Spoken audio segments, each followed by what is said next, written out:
Movilizarse dentro del área metropolitana de San Salvador se ha vuelto incluso un reto para el 70% de la población que usa el transporte colectivo y además para los automovilistas. Sabemos, Graciela, que un punto importante, como por ejemplo las inundaciones, las calles en mal estado, accidentes y el embotellamiento, se produce principalmente como pérdida de tiempo para las personas a la hora de movilizarse.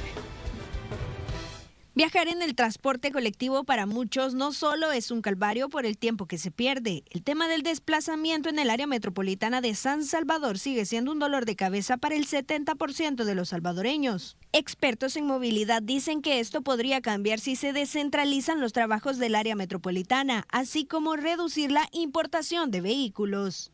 Si cambiamos y hacemos cumplir el horario de carga y descarga, si cambiamos el sistema de recolección de basura por nocturnidad, la ciudad va a ganar un flujo espectacular. Y además de eso, le debemos de meter otra serie de medidas que ya van un poquito más allá, como por ejemplo, generar una política de estacionamientos de corta y de larga duración. Además, cada día aumenta el número de motocicletas y vehículos que ingresan al país. En El Salvador existen más de 1.983.000 automóviles registrados. La mayoría recorren a diario las calles del área metropolitana. Además, factores como el cambio climático y las inundaciones impactan en la movilidad. Y hemos tenido eventos más seguidos. Para hablar del tema y ponerlo en ejemplo ahora en El Salvador, si nos hemos fijado, hemos tenido tormentas y tormentas, árboles que se han caído, ¿sí? Eso implica un trabajo adicional para el gobierno, implica una inversión adicional. Si eso se multiplicara y tuviéramos una inundación, bueno, en la época de tormentas tropicales y todo esto, las calles se cortan, empiezan a salir cárcavas. El agua está buscando por dónde salir. Los motoristas de buses y microbuses dicen que se tardan horas en hacer un recorrido que podría realizarse en minutos, pero algunas horas son las más críticas. Además, la falta de políticas públicas y planes de desarrollo logístico incrementan el tiempo que se usa para llegar a sus destinos. Hay viajes que 1 hora y media hasta el centro, otros 40 minutos. A 2 horas y media, más o menos, cuando hay tráfico, las 3, digamos, más o menos, 3 horas. Un aproximado de 45 a 50 minutos. 45 minutos. Más cansancio, más gasto de combustible. Se necesita un plan de ordenamiento. Se supone que hay una oficina de desarrollo territorial en donde debe haber un ordenamiento. Las autoridades son conscientes de la problemática, sin embargo será hasta 2026 que se conozca qué tanto podría impactar que al menos 700 unidades de transporte colectivo, que cumplirán con la antigüedad máxima, no podrían ser renovadas debido a la crisis económica que aseguran tener los transportistas. Este fue un informe de Marina Alas. Pero bien, Graciela, en medio de todo este tema que es muy importante, que aqueja a los automovilistas y también a las personas que ocupan el transporte público en el país, principalmente se está destinando una obra que tiene como objetivo mejorar la movilidad de cada uno de ellos. Estamos hablando del sistema de transporte por cable, cuya construcción podría iniciar este mes. El proyecto permitirá transportar a 1.500 pasajeros por hora en sentido de Mexicanos hasta San Salvador, y también tendrá 2 paradas, como por ejemplo la Universidad de El Salvador y el Centro de Gobierno. El Metrocable se va a ejecutar con fondos de inversión mixta financiados por el Estado y demás organismos internacionales, entre ellos la Unión Europea y el Banco Interamericano de Desarrollo. Esta obra se estima será finalizada en un periodo de 18 meses.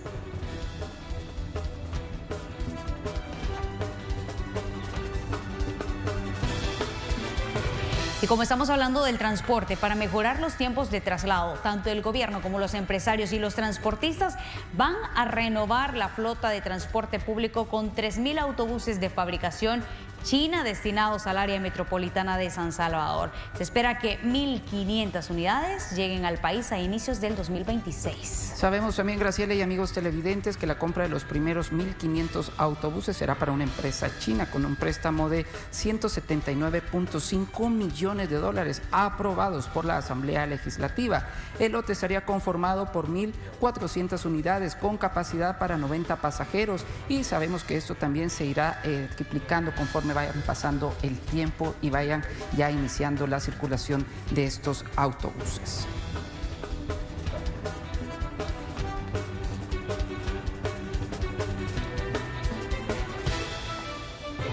Bien, y seguimos con más, Graciela, y es momento también de tener un espacio de entrevista. A esta hora de la noche saludamos a Luis Regalado, quien es miembro de la Mesa Nacional del Transporte acá en el país. Buenas noches. Buenas noches, mucho gusto. Gracias por darnos el espacio de poder compartir el tema transporte a nivel nacional a través de su canal. Vamos de inmediato entonces a hablar cómo afectan las rutas diarias el caos vehicular y qué proponen, por ejemplo, para evitar más embotellamientos.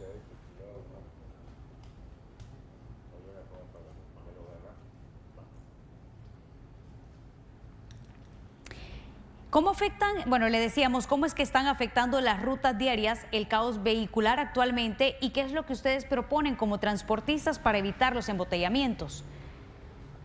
Pues la verdad es de que nosotros como transportistas estamos proponiendo que se hagan carriles exclusivos para el transporte, para poder darle esa viabilidad a aquellas personas que han estado todo el día parados, por ejemplo, una enfermera, que ha estado todo el día parado atendiendo los pacientes, pues después tener que ir a una unidad de transporte un tiempo, ya bien lo decían en la nota anterior, pues hora y media, hasta 2 horas, 3 horas.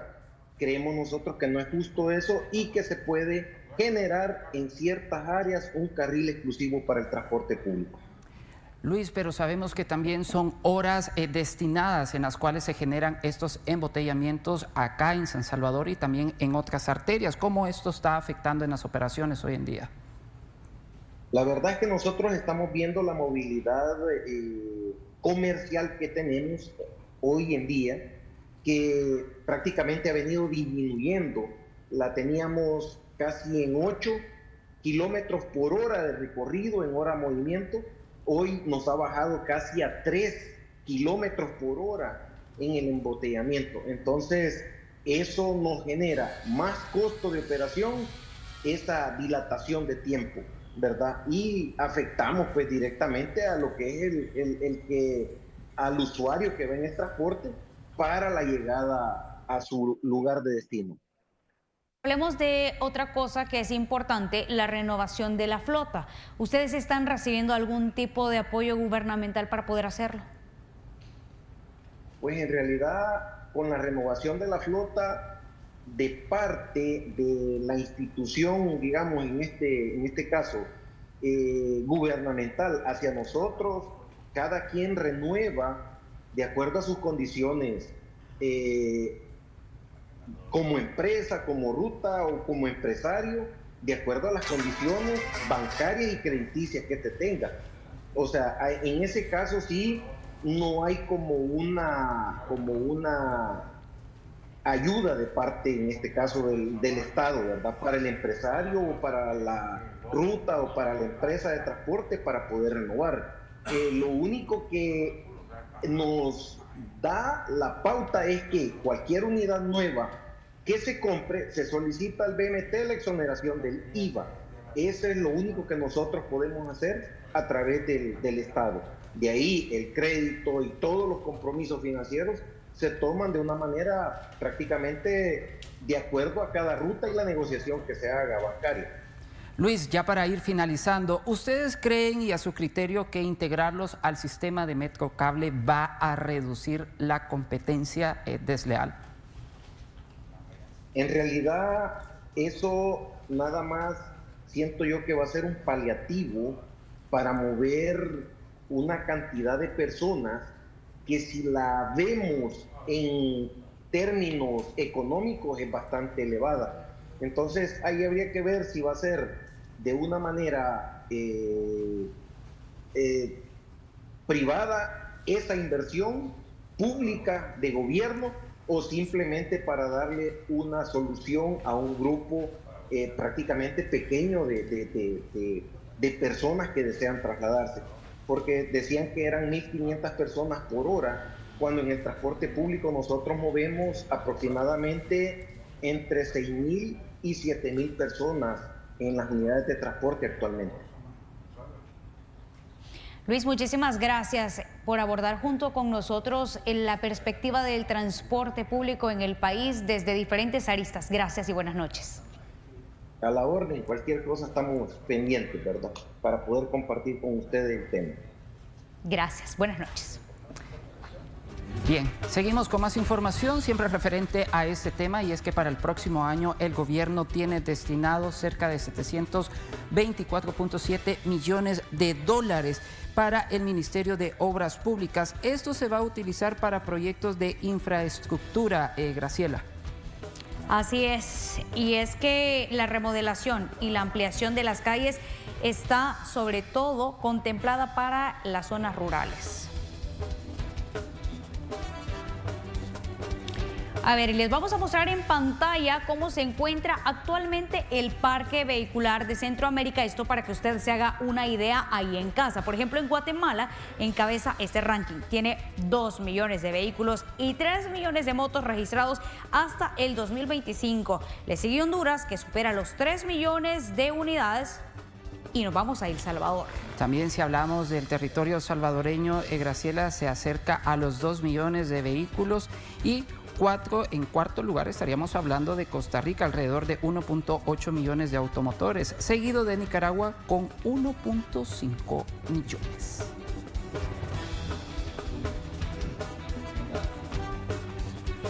A ver, y si estamos hablando del tema transporte, también les mostramos estas imágenes, porque se incautó en la frontera de Amatillo, en La Unión, 405 sacos de fertilizantes que se transportaban ocultos en un furgón. Este venía proveniente de Guatemala y el destino final era Nicaragua. El furgón de origen panameño fue inspeccionado en ese punto fronterizo, identificando mercancía no declarada y oculta bajo un cargamento de tubos de PVC. Este fertilizante guatemalteco tiene un peso de más de 40.000 libras. Y en el proceso se capturó a una persona procedente de Panamá, quien además transportaba una cantidad no revelada de dinero en efectivo. El aguinaldo a todos sus empleados. Ellos, por supuesto, que van a tener hasta el próximo 20 de diciembre, luego que los diputados reformaran 2 artículos del Código de Trabajo. Entró en vigencia la reforma al Código de Trabajo que permite que las empresas paguen el aguinaldo desde octubre hasta el 20 de diciembre. Sin embargo, son los empleadores quienes decidirán en qué fecha efectuarán este pago obligatorio que se realiza anual a los trabajadores. El margen de tiempo busca que las empresas se puedan organizar de mejor manera para hacer el abono y no tengan acumulación al final del año. Según un experto laboral, las autoridades podrían dictar algunas directrices. Se deberá estar atento a las directrices que en su momento el Ministerio de Trabajo determine para regular la forma en que se deberá administrar el pago del aguinaldo durante el presente año. Mientras que la ciudadanía tiene diferentes opiniones. Algunos consideran conveniente, mientras que otros temen gastarlo con demasiada anticipación a las fiestas navideñas. Ellos saben pues que no puede hacer más nada al trabajador, no puede poner ni un tipo de demanda. ¿Por qué? Porque saben de que tienen la misma ley, los autoriza a ellos de que tienen esa fecha máxima para pagar. Que en estas fechas también ya viene lo de las matrículas y hay que tener para los alumnos, para los niños, pagar sus matrículas. Si lo llegan a dar, que lo hagan. Las personas lo utilizan responsablemente. Las reformas al Código de Trabajo fueron concretamente en los artículos 197 y 202, los cuales ahora flexibilizan las reglas. Por ejemplo, podrán recibir este beneficio quienes al 20 de octubre no tengan el año completo laborado, de acuerdo a los días trabajados. También recibirán de forma proporcional quienes hayan sido despedidos de hecho sin causa legal o terminado un contrato de trabajo con responsabilidad para el patrono. Este es un informe de Por construcción, la inversión en el rubro asciende a los 3.000 millones de dólares. Son más de 100 proyectos los que se desarrollan simultáneamente, por lo que la mano de obra para poder resolver esta demanda cada vez se vuelve más escasa. La mayoría de obreros calificados han migrado hacia países como Estados Unidos, atraídos por mejores remuneraciones laborales, causando en El Salvador una escasez de trabajadores en este importante sector, según la Asociación de Ingenieros y Arquitectos de El Salvador.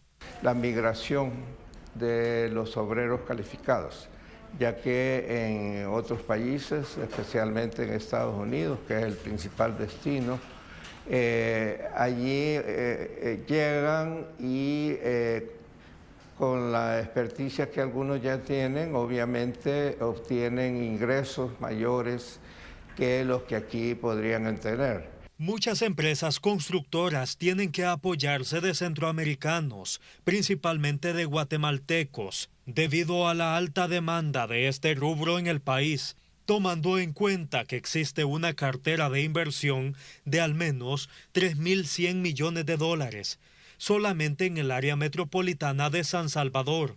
Y ahorita estamos teniendo ese problema, todas las empresas constructoras, de mano de obra calificada, que no hay suficiente. Es más, están trayendo de otros países, ¿verdad? Están viniendo de Honduras, de Nicaragua, de Guatemala, pues dependiendo de las necesidades. Se desarrollan al menos 120 proyectos inmobiliarios en el país, principalmente en sectores como San Salvador y La Libertad. Ha tenido un crecimiento aproximado de un 31.85% y ha significado el 17.3% del Producto Interno Bruto durante el primer semestre de 2025. Este es un informe de... Las autoridades de seguridad dieron a conocer sobre la captura de un supuesto asesino serial que operaba en México, Guatemala y El Salvador. Se trata de Eleazar Vladimir Cigarán Núñez, un miembro de pandillas que huyó del régimen de excepción hacia México, pero posee antecedentes de resistencia, intento de homicidio, organizaciones terroristas y tenencia, aportación o conducción ilegal irresponsable de arma de fuego. Climático en el país, que también pueden causar pérdidas económicas y paralización de operaciones a las empresas si no se realizan estrategias para reducir los riesgos. Por lo menos así lo señalan los expertos. Los impactos climáticos, como las inundaciones, derrumbes, desbordamientos de ríos, entre otros, afectan directamente a las empresas privadas al interrumpir sus operaciones, dificultar el traslado de productos y el acceso de los empleados, reduciendo la productividad y estabilidad de su economía. Afecta las operaciones de la empresa, la logística, la adquisición de materias primas, y todos estos elementos deben de tomarlos en consideración a la hora de sus planeaciones estratégicas para ser sostenibles y mantenerse en el tiempo. Las cadenas de suministro se ven necesariamente reducidas en cuanto a su efectividad y su eficiencia. Bueno, ¿qué pasa con industrias tan sensibles como el turismo, telecomunicaciones, servicios básicos, que tienen que abordar y cambiar la forma en cómo ofrecen las soluciones? ¿Cómo pueden reducir estos impactos las empresas? Adoptando buenas prácticas y creando estrategias de sostenibilidad que ayuden a disminuir su huella ambiental y fortalecer su resiliencia ante los desastres naturales. Y el Estado debe ser un actor co-líder en el proceso. Los incentivos son vitales para que las empresas puedan transformarse y transformarse rápidamente. Tener producción limpia, ser eficientes con los recursos de la naturaleza como el agua, como la energía, la adecuada gestión de los residuos. Según investigaciones, en el mundo solo el 35% de las empresas cuentan con un plan de adaptación al cambio climático, eventos que actualmente pueden representar un costo de $100.000 millones en un año. La Organización Mundial de la Salud señala que en América Latina y el Caribe, el 74% de los países de la región están altamente expuestos a impactos extremos. Laborales del personal de salud, por lo menos así lo están señalando los especialistas.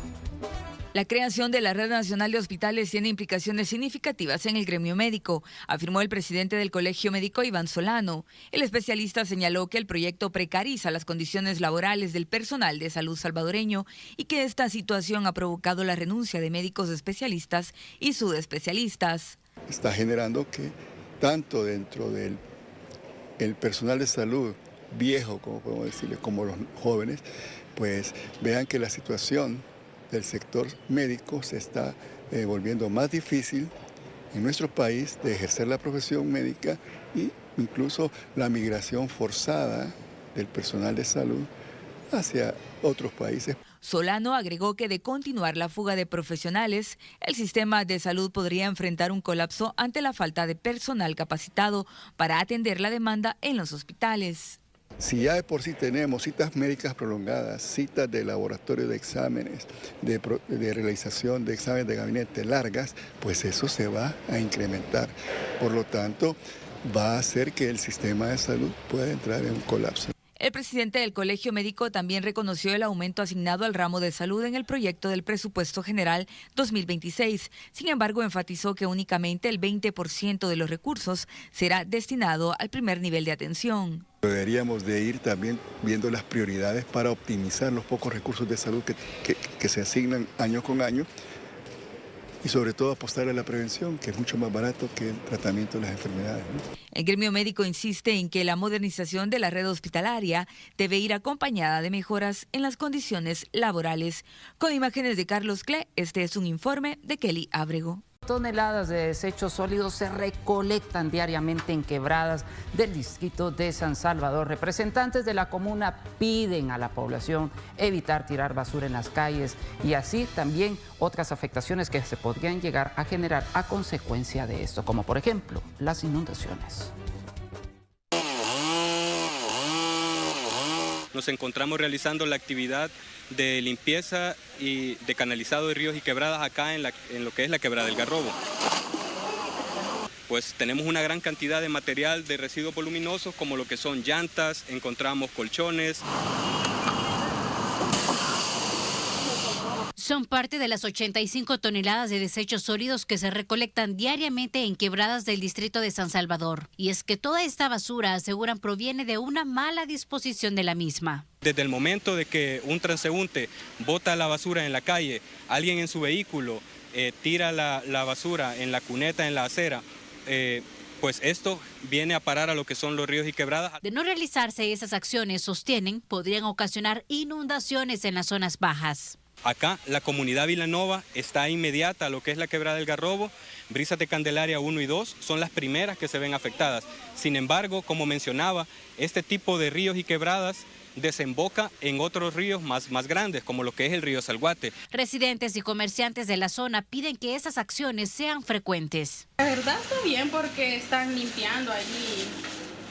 Más que todo porque está en la acera y están limpiando bastante, queda bien ahí. Tengo entendido que ahí tienen que limpiar por ley por la bóveda, porque si se les llena y se les tapa la bóveda, es un problema serio.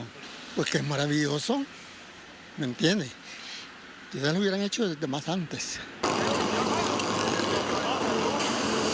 También realizaron jornadas de fumigación en la quebrada El Garrobo y sectores aledaños. Con imágenes de Juan Castellanos, este es un informe de Marcela Rivera. Finalizamos. Gracias por su preferencia. Nos vemos el día de mañana, si Dios lo permite. Buenas noches, Ernesto. Buenas noches, Graciela. El día de mañana en nuestras diferentes emisiones también les vamos a estar ampliando mayores detalles. Que descanse. Así vamos, un día a la vez.